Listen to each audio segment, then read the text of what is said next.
So ఈరోజు మనం శంకర్పల్లిలోని ప్రాథమిక ఆరోగ్య కేంద్రం వద్ద ఉన్నాము. చూసారుగా మనకి హాస్పిటల్లోకి రావటంతోనే కుక్కలతో స్వాగతం పలికాయి. ఈ హాస్పిటల్లో ఎంట్రీలోనే మన కుక్కలు ఉన్నాయి. ఇక్కడ చూస్తే ఇంకా రండి, హాస్పిటల్ చాలా అద్భుతంగా ఉంది. చూద్దాం. అదిగో ఎంట్రన్స్లో చెత్త పడేసి ఉంది.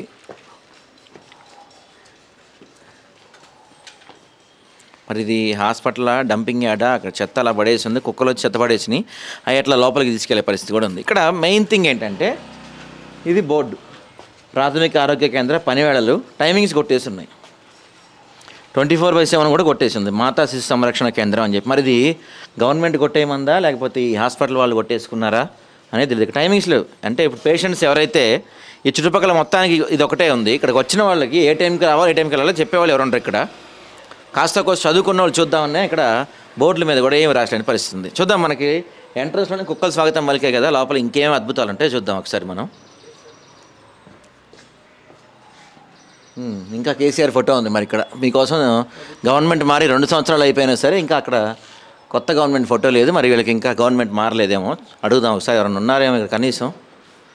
సో ప్రసూతి గది, స్టెరిలైజేషన్ వార్డ్ అంట. అది కూడా తీసుకోవాలి. స్టెరిలైజేషన్ వార్డు ఇక్కడ బోర్డు చూడండి, చూపించు. స్టెరిలైజేషన్ వార్డు ఇది. ఇదిగో ఒకసారి చూపించు. నిజం స్టెరిలైజేషన్ వార్డు చాలా స్టెరైల్గా ఉంది. అసలు అద్భుతంగా ఉంది. మేబీ ఇంత స్టెరిలైజేషన్ ఎక్కడ ఉండదు కావచ్చు. మూలన పడేసింది అది స్టెరిలైజేషన్ వార్డు. దా ఇదిగో ఇక్కడే. మరి ఇంకోటి ఇది చెత్త అనుకుంటా. ఇక్కడ హాస్పిటల్ కన్నా చెత్త ఎక్కువ కనపడుతుంది. పైనుంచి చూడండి ఒకసారి. పైన చూడు ఒకసారి. పెచ్చులు మొత్తం ఊడిపోయి నీళ్లు గారుతున్న పరిస్థితి కనపడుతుంది పైనుంచి మొత్తం కూడా. ఎక్కడ చూసినా ఇది దారుణంగా ఉంది. ఇది గవర్నమెంట్ హాస్పిటలా లేకపోతే ఇదేమన్నా ఒక ఈ డ్రగ్స్ వాళ్ళు తీసుకున్న డీఅడిక్షన్ సెంటర్ అన్నట్టుగా ఉంది మొత్తం. ఒకసారి ఇక్కడ రండి. ఇక్కడ బెడ్స్ చూడండి ఎలా ఉన్నాయి. మరి బెడ్స్ పేషెంట్స్ కోసమా దేనికోసమో తెలియదు. ఇక్కడ బెడ్స్ ఉన్నాయి, విండోస్ ఓపెన్ చేస్తున్నాయి. ఈ బెడ్స్ చాలా దారుణమైన పరిస్థితిలో ఉన్నాయి. మరి ఒకవేళ పేషెంట్ ఏదన్నా సిచ్యువేషన్లో వచ్చి వీటి మీద పడుకుంటే లేని రోగాలు కూడా ఇక్కడ అంటించుకొని వెళ్ళొచ్చు అనమాట. ఆ స్పెషాలిటీ ఉంది ఇక్కడ. ఇంత మనం లోపలికి వచ్చాం. దాదాపుగా లోపలికి వచ్చి 5 నిమిషాలు అవుతుంది. మొత్తం తిరుగుతున్నాము. ఇక్కడ ఉన్న అధ్వాన పరిస్థితులు మనం చూపించే ప్రయత్నం చేస్తున్నాం. కానీ ఇంతవరకు కనీసం మనకి ఒక్కళ్ళు కూడా కనపడి ఏంటి, ఎందుకు వచ్చారు, మీరు ఏం చేస్తారని అడిగిన వాళ్ళు లేదు. సో అంటే ఎవరన్నా వచ్చి ఇక్కడ పిల్లల్ని ఎత్తుకుపోయినా ఏమైనా తీసుకెళ్ళిపోయినా అడిగే నాదుడు లేడనమాట ఈ హాస్పిటల్లో. చూడండి ఒకసారి చూద్దాం.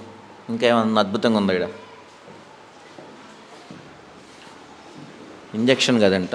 ఇక ఇంజక్షన్లు ఉన్నాయి చూడండి. ఇక్కడ తలుపులు తెరిచే ఉన్నాయి. ఇందాక మనం చూసాం బయట ఎంట్రన్స్లోనే కుక్కలు ఉన్నాయి. ఆ కుక్కలు ఇటు వచ్చి వీటిని ఏమన్నా కొరికితే లేనిపోయిన ఇన్ఫెక్షన్లు వస్తాయి కదా.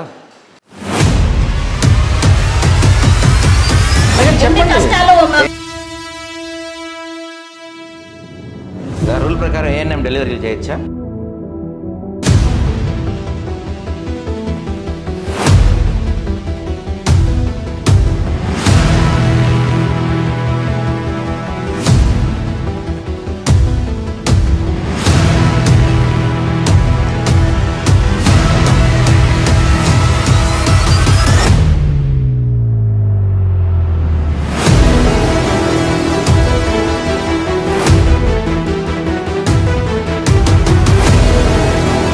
సో హాస్పిటల్లో అదే డాక్టర్ గారు టైంకి ఉండట్లేదు, మెడిసిన్స్ దొరకట్లేదు అనేది ప్రజలు ఎక్కువ మంది చెప్తున్నాం మాట. లేదు, నాది లోకలే, నేను ఇక్కడే ఉంటాను, మేము ఇక్కడనే ఉంటాము. అంటే ఇంకొకటి ఇప్పుడు అందుబాటులో ఉండకపోవడానికి ఏం లేదు. మాకు కూడా ఫేస్ అటెండెన్సే వచ్చింది, ఆధార్ బేస్డ్ అటెండెన్స్. సో ఎక్కడ తప్పించుకోవడానికి ఎటువంటిది కూడా ఏమీ లేదు. సో ఖచ్చితంగా డ్యూటీకి వచ్చినప్పుడు డ్యూటీనే చేస్తాం. సో అంటే మీకు ఫెసిలిటీస్ ఏమైనా ఇబ్బంది ఉందా? గవర్నమెంట్ అంటే కాంపౌండ్ వాళ్ళు లేదు, బెడ్స్ తక్కువ ఉన్నాయి, తర్వాత వాటర్ పడినప్పుడు పైనుంచి నీళ్లు గారుతున్నాయి అనేది ఇక్కడ తక్కువ ఏం లేదు. మామూలుగా పిహెచ్సి అంటే ప్రైమరీ హెల్త్ సెంటర్ కాబట్టి ఫస్ట్ ఎయిడ్ జరుగుతుంది. ప్రైమరీ ట్రీట్మెంట్ ఏదున్నా సరే అది మేము ఇస్తున్నాం. ఇంకా చెప్పాలంటే మామూలుగా మీరు గమనించినట్టయితే ఈ మధ్య కాలంలో ఓపీ కూడా మా దగ్గర చాలానే పెరిగింది. మోస్ట్లీ చేవెళ్ళలో కూడా ఇంత ఉండరు. 150 to 180 ఓపీ వస్తారు రోజు కూడా మాకు ఇప్పుడు. సో అలాంటప్పుడు ఇక్కడ మేము ఎవరమన్నా అందుబాటులో లేకపోతే పేషెంట్స్ రారు. అవును కదా, ఇప్పుడు ఏదైనా సరే మంచి అభిప్రాయం లేదనుకోండి ఎవరమైనా వెళ్ళాం, వస్తున్నారు అని అంటే ఇండైరెక్ట్గా మంచిగా ఉన్నట్టే కదా సర్వీసెస్. సో 150 to 170 మినిమం అయితే 120 ప్రతిరోజు కూడా ఉంటుంది ఓపీ మాకు. సో ఏదైనా సరే వర్క్ పరంగా తెలియాలి అని అంటే ఓపీ ఎంత ఉంటుంది దాని మీద ప్రకారమే మనకు తెలుస్తుంది కాబట్టి సో దాని ప్రకారంగా మనకి మంచిగానే ఉంది. ఫెసిలిటీస్కి వచ్చే వరకు చూస్తే మామూలుగా కాంపౌండ్ వాల్ అనేది బిగ్గెస్ట్ ప్రాబ్లం అయితే ఉంది, అది అందరికీ కనపడుతూనే ఉంది. దానివల్ల మేము మా స్టాఫ్కి కూడా నైట్ అవర్స్లో డ్యూటీ చేయడానికి చాలా ఇబ్బంది అవుతుంది. అన్నిటికంటే ముఖ్యంగా కాంపౌండ్ వాల్ లేనందువల్ల మా స్టాఫ్కి ప్రొటెక్షన్ అనేది ఉండట్లేదు. నైట్ అవర్స్లో ఎవరెవరో వచ్చేస్తారు అన్నెసెసరీ పర్సన్స్. సో వాళ్ళు వస్తారు, వచ్చేసి స్ట్రైట్గా వచ్చారు. మా దగ్గర ఇంకొకటి ప్రైమరీ హెల్త్ సెంటర్లో, ఇది శంకర్పల్లిలో ముఖ్యంగా నైట్ అవర్స్ ఉండేది మాతా శిశువుల యొక్క సర్వీసెస్ కోసమని ఉంటుంది. Other than that primary care ఏదన్నా ఉంటే based on the one things దాని ప్రకారం మేము అది చూసుకొని ఇస్తాం దానికి. కానీ ప్రతిసారి కూడా తాగేసి రావడం, పేషెంట్స్ అనేది చాలా ఇబ్బంది పెట్టడం, ఉన్న స్టాఫ్కి బాగా ఇబ్బంది అయితే కలుగుతుంది. దాని ప్రకారంగా కాంపౌండ్ వాళ్ళు ఉంటే మోస్ట్లీ మాకున్న ప్రాబ్లంలలో 90% ప్రాబ్లమ్స్ అనేది తగ్గిపోతాయి.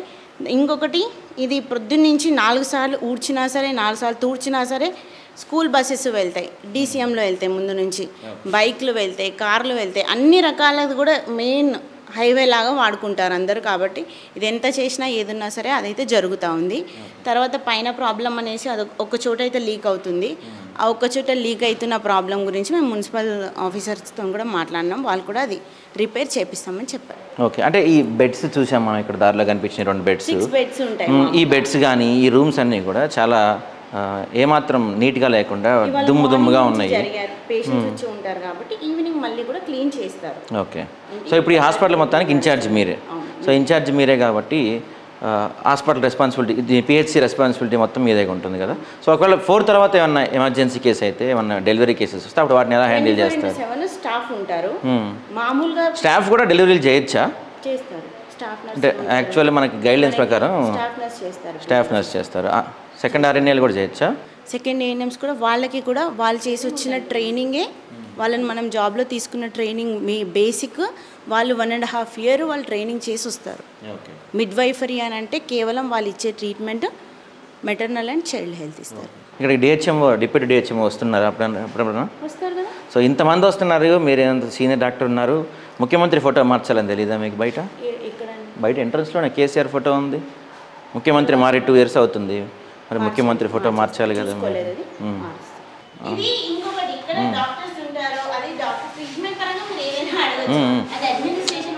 అడ్మినిస్ట్రేషన్ ఎవరు లేరు కాబట్టి దానికి కూడా మీరే రెస్పాన్సిబిలిటీ కదా. దాంతోపాటు నేను ఇవన్నీ కూడా అడుగుతున్నాను మిమ్మల్ని. ఆ బెడ్ డాక్టర్ ఇప్పుడు దీనికి ఇన్ఛార్జ్ మీరే. సో నాట్ ఓన్లీ ట్రీట్మెంట్ మిగతా వాటికి కూడా రెస్పాన్సిబుల్ మీరే. మీరు ఎక్కడున్నా నాట్ ఓన్లీ బయటపడేసేయాలి కదా, అట్లా ఉంచుతారా గవర్నమెంట్? ఇప్పుడు ఇది సేమ్ సిచ్యువేషన్ ప్రైవేట్ హాస్పిటల్లో ఉంటే, సేమ్ సిచ్యువేషన్ ఇట్లాంటి ప్రైవేట్ హాస్పిటల్లో ఉంటే విత్ ఇన్ నో టైం మీరు సీజ్ చేస్తారు వాటిని. మరి గవర్నమెంట్ హాస్పిటల్స్లో ఆ కింద అవేంటివి, అక్కడ అరటికాయ తొక్కలు అవన్నీ ఉన్నాయి, బెడ్ మీద అవి ఉన్నాయి. ఆ బెడ్ మీద, ఆ బెడ్ చూడండి, కనీసం దాని మీద ఒక బ్లాంకెట్ కూడా లేదు. ఈ లోపల కూడా అంతే ఉన్నాయి. లోపల కూడా ఏం బాగుందండి ఇక్కడ ఓన్లీ బెడ్. ఓకే, వాష్రూమ్స్ ఉండవా పేషెంట్స్కి వచ్చే వాళ్ళకి? పేషెంట్స్కి ఎక్కడ?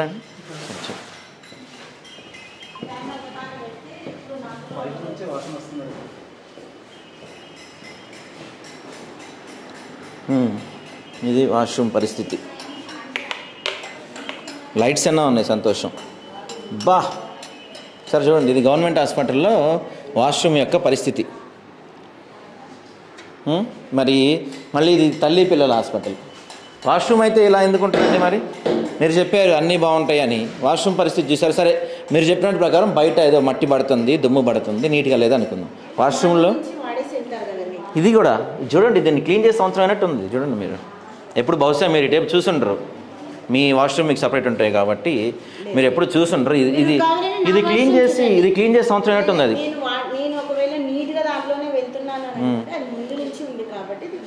మరి మీదన్నా మీరు ఇన్ఛార్జ్, మీరు ఇలా ఉంటున్నాయి, మీరు డైలీ చూస్తున్నారు, ఇలా ఉంటున్నప్పుడు మీరు ఎందుకు ఆర్డర్ చేయట్లేదు ఏంటి ఇవి అనేసి? ఇది చూడండి మీరే, అది చూడండి, ఆ సింక్ చూడండి ఎన్ని రోజుల నుంచి ఉన్నది అది. అట్లా పొద్దున్న నుంచి అయితే అట్లా ఉండదు కదా, పొద్దునుంచి లేదు. నేను అంటుంది అదే, 1 డేకి అలా ఎందుకు ఉంటుంది? యువర్ ద ఇన్ఛార్జ్ కదా మీరు. పోనీ మీ దగ్గర ఇక్కడ స్టాఫ్ లేరు, గవర్నమెంట్కి లెటర్ రాయాలి, మీరు ఇక్కడ లేదు, మేము ఇట్లా గలీజ్గా ఉన్నాయి. వచ్చిన వాళ్ళకి ట్రీట్మెంట్తో పాటు కొన్ని కొత్త ఇన్ఫెక్షన్స్ అయ్యే అవకాశం ఉంది కదా. చాలా మైన్యూట్ డీటెయిల్స్ చూడాలి కదా మీరు. చిన్నపిల్లలు అంటే, అప్పుడే పుట్టిన బోర్న్ బేబీస్ అంటే ఎంత కేర్ తీసుకోవాలి మీరు. ఇలా ఉంటే ఎలా అండి హాస్పిటల్? పురుషులు రారా ఇక్కడ? ఎవరు వాష్రూమ్ వాడరా, బయట వెళ్తారా? ఇంకా జెంట్స్కి లాక్ వేసింది మరి.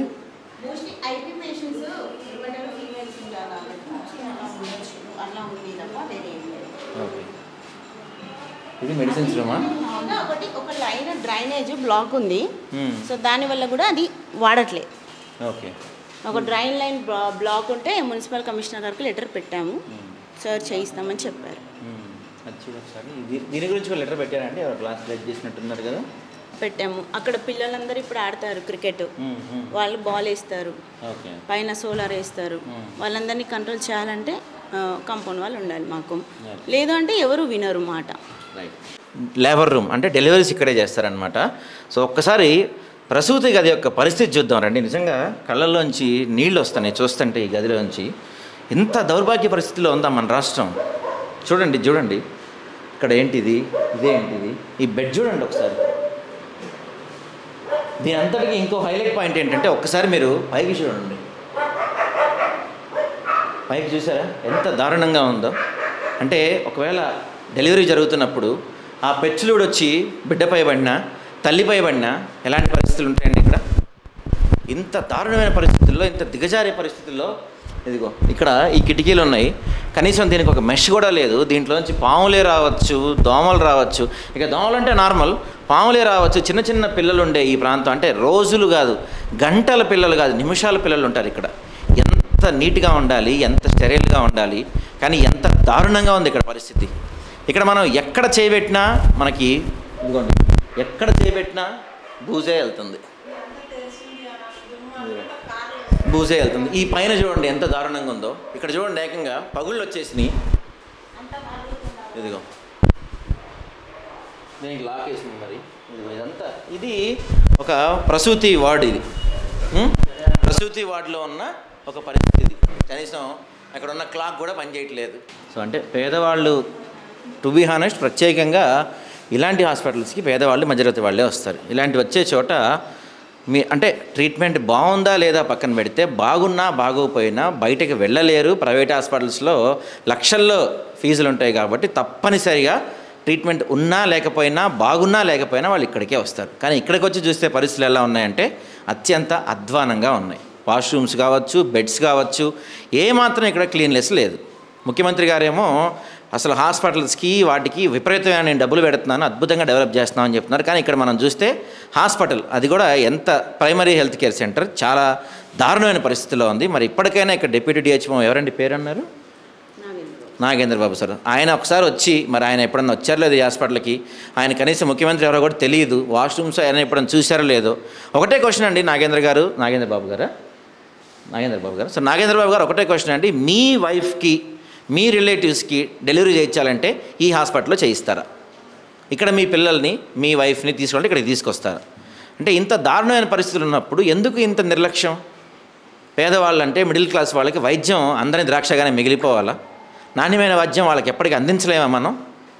ఇంత దారుణమైన పరిస్థితుల్లో ఎవరు వస్తారు ఈ హాస్పిటల్కి? వచ్చినా, తప్పని పరిస్థితుల్లో వచ్చినా వాళ్ళకి ట్రీట్మెంట్తో పాటు అప్పుడే పుట్టే నవజాత బిడ్డలకి కొత్త ఇన్ఫెక్షన్స్ రావటం కన్ఫర్మ్ ఇక్కడ. చూద్దాం మరి ఇప్పటికైనా మన వీడియో ద్వారా అయినా ప్రభుత్వంలో మార్పు వచ్చి ఈ హాస్పిటల్, ఈ ప్రైమరీ హెల్త్ కేర్ సెంటర్కి చుట్టూ కాంపౌండ్ వాళ్ళు వచ్చి దీంట్లోనే అధ్వాన పరిస్థితి మెరుగుపరిచేలా ప్రభుత్వం చర్యలు తీసుకుంటుందో చూడాలి. టైమింగ్స్ ఏంటండి హాస్పిటల్వి? ఎవరు లేరు అసలు? డాక్టర్స్ 9 to 4 అంటే 24 hours. ఎవరు పేషెంట్స్ లేరు? పేషెంట్స్ వస్తున్నారు, అవుట్ పేషెంట్స్ వస్తారు, పోతుంటారు. ఓపీ 4 వరకు ఉంటుంది. తర్వాత మేము ఇంకా ఎనీ టైం ఎమర్జెన్సీ అన్ని చూస్తుంటాం. డాక్టర్ ఉండరా 4 వరకు ఉంటారు. ఉన్నారా మరి? ఇప్పుడు వెళ్ళారు మేడం. 4 కాలేదుగా? అయ్యింది, జస్ట్ ఇప్పుడు వింటారేమో. మేము వచ్చి 10 నిమిషాలు అయింది. లేదు, మేము ఇక్కడనే ఉన్నాం. ఇగో లేరని చెప్పేసి ఇక్కడ ఉన్నాం. క్లోజ్ 4 తర్వాత ఏం లేదు, 24 hours. తలుపులు తెరిచున్నాయి, బయట చెత్త పడేసిన కుక్కలు తిరుగుతున్నాయి లోపల. లేదంటే 24 hours మేము ఇక్కడనే ఉన్నాం కదా. 24 hours deliveries. Doctor Revathi madam. ఆమె ఇన్ఛార్జా? మీకు ఇంకా గవర్నమెంట్ మారలేదా? ఎవరు? గవర్నమెంట్ ముఖ్యమంత్రి ఎవరు మీకు ఇప్పుడు? ముఖ్యమంత్రి గురించి మాట్లాడుతున్నారా అంటే మేడం గురించి చెప్పారు కదా అందుకనే డాక్టర్ ముఖ్యమంత్రి ఎవరు రేవంత్ రెడ్డి. మరి బయట కేసీఆర్ ఫోటో ఉంది, ఎక్కడుంది రే హాస్పిటల్ ఎంట్రన్స్ లోనే కేసీఆర్ ఫోటో ఉంది. 2 సంవత్సరాలు అయింది ముఖ్యమంత్రి. ఏం చేస్తున్నారు మీ డాక్టర్? కనీసం అది కూడా తెలియదా? కేసీఆర్ అంటే ఇలా గవర్నమెంట్ మారినప్పుడు మన రేవంత్ రెడ్డి గారే మనకి ఇప్పుడు మార్చాలి కదా. హాస్పిటల్లో నీట్నెస్ లేదు, కుక్కలు తిరుగుతున్నాయి, ఎక్కడ పడితే అక్కడ చెత్త పడేసి. ఇంకా ఎలా అంటే మన కంపౌండ్ వాళ్ళు లేదు, చాలా ఇబ్బంది ఉంది. మాకు ఏం చేస్తాం చెప్పు, చాలా సార్లు చెప్పాము మేము, చాలా సార్లు మేడం లెటర్ ఇచ్చారు, డిఎంహెచ్ఓ సార్ కూడా ఇచ్చినట్టున్నారు. ఎందుకంటే మాకు ఎంత ఇబ్బంది ఉంది, వెళ్తున్నాయి వెహికల్స్ వెళ్తుంటాయి, కుక్కలు తిరుగుతుంటాయి, మేము ఏం చేస్తాం చెప్పండి. నైట్ డ్యూటీలో కూడా మేము ఇక్కడ ఉంటున్నాం ఎనీ టైం. ఉంటారు నైట్ వాచ్మెన్ ఉంటారు, ఉన్నా కానీ ఇట్లా తిరుగుతుంటారు కదా, మేము ఏం చేస్తాం, పగలు కూడా ఉంటారు. ఓకే, సో వాచ్మెన్ అంటే మొత్తం ఇన్ఛార్జ్ ఇదంతా చూసుకునేది ఎవరు? డాక్టర్ గారు, మేడం గారు. మేడం గారు తర్వాత నైట్ ఏమైనా ఎమర్జెన్సీ మేమే ఉంటాము, మేము ఉంటాం, చూసుకుంటాం ఎనీ టైం ఏది వచ్చినా మేము ఇక్కడ ఉంటాం. నేను సిస్టర్, సెకండ్ ఏఎన్ఎం. ఓకే, ఎంతమంది సిస్టర్స్ అందుబాటులో ఉంటారు? అంటే ఫీల్డ్ సిస్టర్స్ ఉంటారు, స్టాఫ్ నర్సులు, స్టాఫ్ నర్సులు 2 ఉంటారు. నేను ఇక్కడనే ఉంటాను. మళ్ళీ ఫీల్డ్కి వెళ్ళే సిస్టర్ ఫీల్డ్కి వెళ్తారు. సబ్ సెంటర్స్ ఉన్నాయి కదా, 6 సబ్ సెంటర్లు ఉంటాయి మాకు, అవుట్ రీచ్, అక్కడికి వెళ్తారు. ప్రజలు ప్రధానంగా చెప్తున్నారు ఎప్పుడు వచ్చినా ఎప్పుడు ఎనీ టైం మేము ఉంటామండి ఇక్కడ, ఎనీ టైం ట్రీట్మెంట్. ఇంకొకటి తెలుసా, మేము కుక్క కరిస్తానండి, ఒకటి వినండి, మేము కుక్క కరిస్తే ఇప్పటి వరకు ఎక్కడైనా ఇస్తుండ్రో లేదో తెలియదు ఇంజక్షన్, కానీ ఎనీ టైం ఏ రాత్రి వచ్చినా కుక్క కరిచినా పిల్లి కరిచినా ఎనీ టైం మేము వ్యాక్సిన్ ఇస్తాం తెలుసా. మరి మేము ఏం చేస్తామండి, కంపౌండ్ వాళ్ళకి ఇవ్వకుంటే మేము ఏం చేయాలి చెప్పండి? కుక్కలు తిరుగుతుంటే మేము ఏం చేయాలి వాటికి? మాకు ఎంత ప్రాబ్లం అవుతుంది చెప్పండి. మరి తెరిచి ఉండాలి 24 hours కదండి, అన్ని తెరిచే ఉంటాయి. మరి మేము ఉన్నాం కదా, ఏ కుక్కలు లోపలికి అలా కదండి, మేము ఉన్నాం కదా ఇక్కడ. మరి మోపి చూస్తున్నాం వస్తుంటాం, మరి అంటే ఖచ్చితంగా మేము అది వస్తున్నారు కదా పేషెంట్ లేరు, వస్తుంటారు పోతుంటారు. ఓపీ అంటే ఈ టైం 2 వరకు ఖచ్చితంగా ఫుల్గా ఉంటారు. ఇప్పటి నుంచి మళ్ళీ వస్తుంటారు. మేము ఎన్ని టైం ఉంటుందండి, 24 hours చెప్తున్నాను కదండి. మేము మెడిసిన్ డాక్టర్ గారు ఒక్కరే ఉన్నారండి ఇక్కడ, ఒక్క డాక్టర్ గారు ఉన్నారు కదా, 4 వరకు ఉంటారు. తను ఇప్పుడు వెళ్ళి ఉంటారు సార్ మేడం, అక్కడి వరకు వెళ్ళి ఉంటారు. నేను ఇక్కడ ఓపీలో 2 ఏళ్ళ డ్యూటీకి వచ్చాను నేను, మేడం ఇట్లా వెళ్ళిపోయి ఉంటారు అంతే. అదంటే కంపౌండ్ వాళ్ళు మెయిన్ మాకు ఎందుకంటే నైట్ డ్యూటీ చేసిన లైట్స్ కూడా ఉండవు మాకు, పక్కన లైట్స్ కూడా లేవు బయట. ఎంత కష్టంగా చేస్తుంటాం మేము డ్యూటీలో, ఎన్ని టైం ఉంటాం మేము ఇక్కడ. అది ఒక డాక్టర్ అంటే మేడం వాళ్ళకి తెలుసు అండి, అది రికమెండ్ మేడం పెట్టారా లేదా. డిప్యూటీ డిఎంహెచ్ఓ సార్ వస్తుంటారు, డిప్యూటీ డిఎంహెచ్ఓ సార్ వచ్చారు, డిప్యూటీ డిఎంహెచ్ఓ చేవెళ్ళ సార్. నేను ఇన్ని అడుగుతున్నారు కానీ మేము సెకండ్ ఇయర్ 18 సంవత్సరాలు అయిందని సర్వీస్ చేయబట్టి ఇప్పటి వరకు మాకు రెగ్యులర్ కాలేదండి. ఎన్ని కష్టాలు పడుతున్నాం. నేను సెకండ్ ఇయర్గా ఇప్పుడు 18 సంవత్సరాలు అవుతుంది. మేము ఇప్పటి వరకు మాకు జీతాలు కూడా చక్కగా రావట్లేదు, జీతాలు కూడా సరిగా రావట్లేదు మాకు. ఒక నెల కరెక్ట్ రావు జీతాలు. మళ్ళీ ఇంకోటి 18 సంవత్సరం నుంచి రెగ్యులర్ లేదు మాకు. మా ఏజ్ కూడా పోతుంది. ఏం చేస్తాం, ఇన్ని మళ్ళీ 32 రిజిస్టార్లు ఆన్లైన్ ఆఫ్లైన్ చేయాలి మేము. ఎన్ని యాప్లు పెడుతున్నారు మాకు, ఎన్ని కష్టాలు పడుతుంది. అది దాని గురించి గవర్నమెంట్ ఎవరు పట్టించుకోవట్లేదు.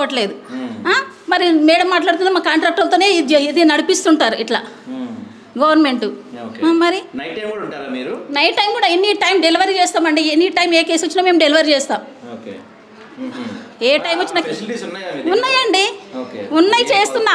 నేను చెప్తున్నా కదా, నేను 2012 నుంచి డెలివరీలు చేస్తున్నా ఇక్కడ.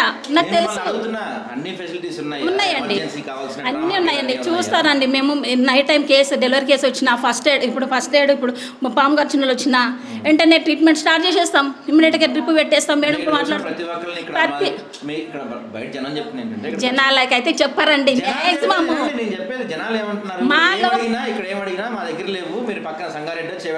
లేదండి, మన దగ్గర లోకల్లో ఉన్న ప్రతి ఇక్కడ ఉన్న వాళ్ళకి జరగాల్సిన ట్రీట్మెంట్ మన క్లస్టర్లో మన శంకర్పల్లి పిఎస్లో మంచి జరుగుతుందండి. 100% నేను చెప్తాను. ఎందుకంటే మేము నైట్ టైం కూడా ఇస్తున్నాం కాబట్టి నాకు ఆ ఓపు ఉంది చెప్తున్నాను నేను. మన దగ్గర మంచి ఇస్తాం శంకర్పల్లి మాత్రం. నేను చెప్తున్నాను కదా, మంచి ఇస్తాం మన దగ్గర ట్రీట్మెంట్. మేమంటే షిఫ్టింగ్ చేంజ్ అవుతుంది. అంటే నేను ఇక్కడ ఉన్నా, నేనంటే ఇక్కడ డ్యూటీ ఉన్నా కాబట్టి చెప్తున్నా. నేను ఇప్పటి వరకు లాస్ట్ 2017 రిజిస్టర్లో ఉంటుందండి. 100 సుమారు 500 పైన 1000 పైన ఉండొచ్చండి అనుకుంటా. మాకు ఎక్స్పీరియన్స్ ఉంది కదా, మాకు ట్రైనింగ్ ఇచ్చారు కదండి. డాక్టర్స్ అంటే డాక్టర్స్ కూడా చేస్తారు. డాక్టర్స్కి చేయొచ్చండి, ట్రైనింగ్ ఇచ్చారు కదా మాకు కూడా ఇచ్చారు. మేడం వాళ్ళు ఇప్పుడు మేడం మెడికల్ ఆఫీసర్ ఒక్కరే ఉన్నారు కదండి, 3 డాక్టర్స్ లేరు కదా. 3 డాక్టర్స్ ఉంటే 3 చేస్తారు కదా. మళ్ళీ స్టాఫ్ నర్సులు కూడా ఉంటారు. అది మేడం వరకు తెలుసండి, అదేంటనేది మనకు తెలియదు కదా. మేము సిస్టమ్ మాకు డ్యూటీ టైమింగ్స్ మార్నింగ్ 8కి వస్తాము, 2 వరకు ఉంటాము, 2 to 8 to 8. స్టాఫ్ నర్సులు 2 ఉన్నారు, మేము 3 ఉంటాము. షిఫ్టింగ్ చేంజ్ అవుతుంటుంది మాకు డ్యూటీస్. అదే కాకపోతే మీరు చెప్పినంత బాగానే ఉంది, కానీ ఇదంతా కూడా చాలా సిరంజిల్ కవర్లు వేస్తున్నాం, ఇక్కడ ఇందులో వేసేస్తున్నాం, సపరేట్ వేసేస్తామండి. ఇగో డిస్పోజబుల్ సిరంజ్ లేదు, ఎక్కడిది అక్కడనే పెట్టేస్తాం. చూడండి, ఎక్కడిది అక్కడనే పెట్టేస్తాం మేము, అట్లా ఏమి ఉండదండి. ఇంజక్షన్ ఇగో ఇక్కడ పడుకోబెట్టి బేబీకి ఇంజక్షన్ ఇచ్చేస్తున్నాం డోర్ పెట్టేసి. ఇంకేంటి మేము చేసేది ఏముంది ఇంకా? గవర్నమెంట్ని అడగండి మా గురించి, అది మాట్లాడండి, మాకు అది సంతోషం, అది చెప్పండి మీరు. అది మా గురించి సెకండ్ నేమ్స్ గురించి ఎవ్వరు పట్టించుకోవట్లేదు అసలు. మా గురించి అడగండి, కొద్దిగా అడిగి చేయించండి. మేము ఎన్ని సంవత్సరాల నుంచి ఇలా ఏజ్ కూడా అయిపోతుంది మాకు. ఇప్పుడు మా ఏజ్ కొద్ది రోజులైతే ఏజ్ అయిపోతాయి, ఏం చేస్తామండి? సర్వీస్ ఆన్లైన్ చేసేసి కనలే పోతున్నాయి, మైండ్ అబ్సెంట్ అవుతుంది, ఏం చేస్తాం చెప్పండి? ప్రజల విషయంలో అండి ప్రజలు చెప్తుంది ఇక్కడ ఫెసిలిటీస్ లేవు అసలు. చిన్నదానికి వచ్చినా సరే ఇక్కడ లేవు, డాక్టర్ లేరు, లేకపోతే ఫెసిలిటీస్ లేవు అని చెప్తున్నారు. అంటే ఫస్ట్ ఎయిడ్ దెబ్బలు తగిలినా వాటికి లేదు, శంకరపల్లి వెళ్ళండి. శంకరపల్లినే కదండి ఫస్ట్ ఎయిడ్, సారీ చేవేళ్ళు వెళ్ళమని చెప్తున్నారు. చేవేళ్ళకి ఇప్పటి వరకు ఏ కేసు కూడా చేవేళ్ళకి పంపించలేదండి, మేము ఫస్ట్ ఎయిడే చేస్తాం. ఎమర్జెన్సీ అయితే తప్పదు కదండి, ఎమర్జెన్సీ ఉంటే పంపించాల్సిందే కదా. డాక్టర్స్ ఉన్నంత వరకు డాక్టర్స్ చేస్తారు, మనం చేసేంత వరకు మనం చేస్తాం అంటే. ఇది మనకు ఫెసిలిటీ ఇక్కడ బెడ్స్ కూడా లేవు కదండి. 10 బెడ్స్ ఉన్నాయి, 30 బెడ్స్ ఉంటే 24 hours డాక్టర్స్ ఉంటారు. 30 బెడ్స్ కాదు కదా ఇది, 10 బెడ్స్దే ప్రైమరీ హెల్త్ సెంటర్. అవునా కదా, ప్రైమరీ హెల్త్ సెంటర్ కదండి ఇది. ఇక్కడ బయట ఉన్నాయి, అవి కూడా బెడ్స్ కింద కౌంటా. అంటే ప్రైమరీ హెల్త్ సెంటర్ అంటే మరి అంతే కదండి, మీకు తెలియదు ఏముంది. ప్రైమరీ హెల్త్ సెంటర్లో డాక్టర్స్ అందరు ఉండరు కదా, క్లస్టర్ అంటే అందరు ఉంటారు. అలా మన మేడం గారు కూడా డైలీ వస్తారు, రారని ఏమి ఉండదండి. చెప్పే వాళ్ళు ఎవరు చెప్తున్నారు కానీ మెడికల్ ఆఫీసర్ మాత్రం డైలీ ఉంటారండి. ఏంటి అర్థం కాలేదండి. అటెండెన్స్ రిజిస్టర్ ఉంటుంది డాక్టర్ అటెండే ఉందండి, ఫేస్ టు ఫేస్ వాళ్ళకు ఉంది, పర్మనెంట్ వాళ్ళకి, మాకు లేదు. మేము రెగ్యులర్ కాదు కదండి. కానీ మీరు నేను చెప్పేదైతే మీరు ప్రజలు లేదు లేదంటున్నారు అనేది అయితే కరెక్ట్ కదండి. నేను చెప్తాను కదా, ఇప్పుడు ఎక్కడి నుంచి మన ఇక్కడ నుంచి ఒక మాట అండి, ఇక్కడ నుంచి అంటే ఇప్పుడు వచ్చింది ఎప్పుడు ఇస్తామండి, ఎవరో మీరు చెప్పండి, ప్రతి టాబ్లెట్ ఇస్తామండి. నేను చూస్తున్నాను కదా, ఇప్పుడైనా ఒక పెద్ద మనిషి వచ్చిండు, ఆయన 7 నుంచి గోల్కొండ నుంచి ఇక్కడి నుంచి వచ్చిండు.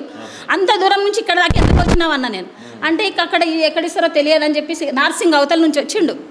ఇప్పుడు ఇంజక్షన్ ఇప్పుడే ఏఆర్వి ఇచ్చేసి పంపించిన, పేరు కూడా చూపిస్తాను కావాలంటే. అట్లా మేము ఎన్ని టైం ఏఆర్వి కుక్క కాల్చిన, పిల్లి కాల్చిన, డాక్టర్స్ అంటే దాని గురించి మనకి ఎలా తెలుస్తుందండి? డాక్టర్స్కు గవర్నమెంట్ ఎంతమందిని డాక్టర్స్ని ఇక్కడికి ఇస్తే అంతమంది వస్తారు, అంతే కదా. మరి మేము దానికి ఏం చేయలేము కదా.